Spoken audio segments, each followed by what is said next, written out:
Hi friends, అందరూ బాగున్నారా? నేనైతే బాగున్నానండి. మీరు కూడా బాగుండాలని నేను కోరుకుంటున్నాను.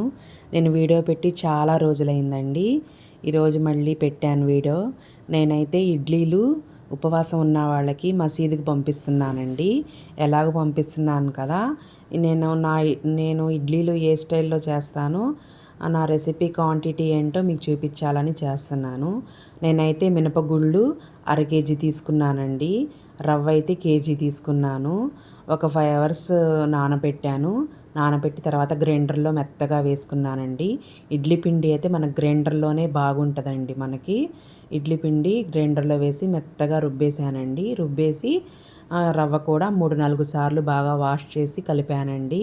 కలిపి పక్కన పెట్టేశానండి. ఒక 3-4 అవర్స్ అలా పక్కన పెట్టేశాను. తర్వాత చట్నీ అయితే రెడీ చేసుకున్నాను.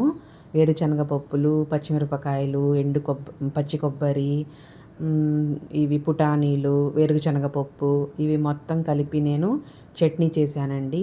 చట్నీలో కొంచెం అల్లం ముక్కలు కూడా వేశాను. అల్లం ముక్క వేస్తే మనకి టేస్ట్ బాగుంటుందండి, అరుగుదల కూడా ఉంటుంది. అందుకు నేను అల్లం ముక్క వేస్తాను.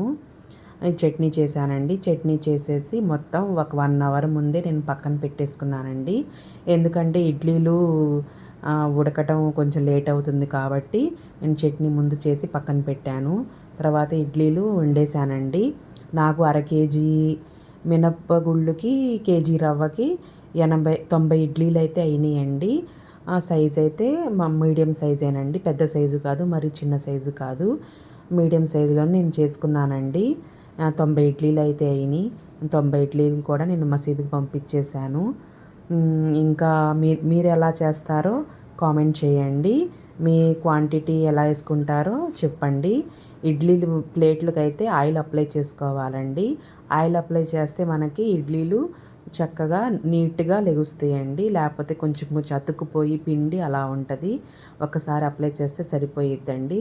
ప్రతిసారి అప్లై చేయని అవసరం లేదు. ఇడ్లీలు